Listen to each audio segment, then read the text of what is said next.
നിർദ്ദിഷ്ട ബാണാസുര അല്ലെങ്കിൽ പടിഞ്ഞാറത്തറ പൂഴിത്തോട് ബദൽ പാതയുടെ ഒരു ഏരിയൽ വ്യൂ.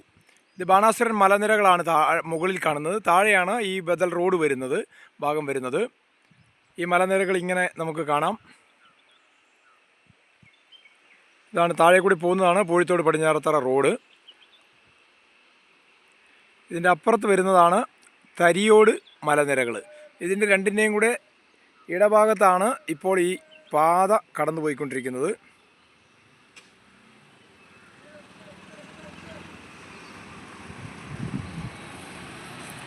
ഹെയർപിൻ വളവുകൾ വേണ്ട, വലിയ കയറ്റങ്ങളില്ല. അതൊക്കെയാണ് ഇതിൻ്റെ പ്രത്യേകത.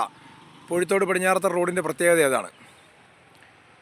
ഇവിടുന്ന് ഇപ്പോൾ എയർ ഡിസ്റ്റൻസ് നമുക്ക് പൂഴിത്തോടേക്ക് നമ്മൾ ഈ നിൽക്കുന്ന സ്ഥലത്ത് നിന്ന് 5.6 കിലോമീറ്ററാണ് എയർ ഡിസ്റ്റൻസ്. മൊത്തം റോഡ് 29 കിലോമീറ്ററാണ്. അതിൽ 9 കിലോമീറ്ററാണ് വനത്തിനുള്ളിൽ കൂടി പോകുന്നത്. അതിൻ്റെ സർവേ നടപടികളാണ് ഇപ്പോൾ പൂർത്തിയായിട്ടുള്ളത്. വേറെ എന്തൊക്കെയാണ് നിങ്ങളുടെ ഒരു പ്രതീക്ഷ എന്തൊക്കെയാണ് ഇപ്പോൾ ഇതിൽ നമുക്ക് ഈ റോഡ് വയനാടിൻ്റെ ഒഴിച്ചുകൂടാൻ പറ്റാത്തൊരു റോഡാണ്. കാരണം ഇപ്പോൾ പഴയ ഒരു ട്രാഫിക്കില്ല. 94 കാലഘട്ടങ്ങളിൽ ഇതൊരു ബദൽപാതയായിട്ടായിരുന്നു അന്ന് 70% പണി പൂർത്തീകരിച്ചതെങ്കിലും ഇന്നത്തെ വയനാടിൻ്റെ അവസ്ഥയിൽ ഇതൊരു എമർജൻസി എക്സിറ്റാണ്.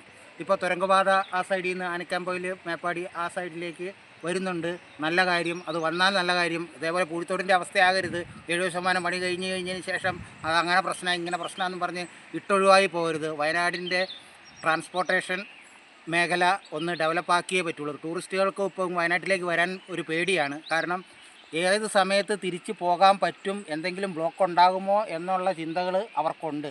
അപ്പം ഈ ഒരു എമർജൻസി എക്സിറ്റ് ഇതൊരു 70% പൂർത്തിയായ ഒരു എമർജൻസി എക്സിറ്റാണ്. ഇത് ഒരു പെർമിഷൻ കിട്ടിക്കഴിഞ്ഞാൽ നമുക്ക് 3 മാസം കൊണ്ട് പൂർത്തീകരിക്കാവുന്നതേ ഉള്ളൂ.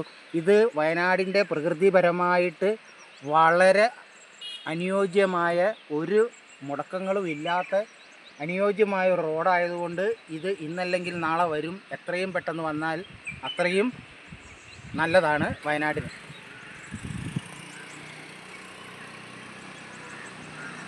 ഇതാണിപ്പോൾ കുറ്റ്യാംവയൽ ജംഗ്ഷനിലാണ് നമ്മളുള്ളത്.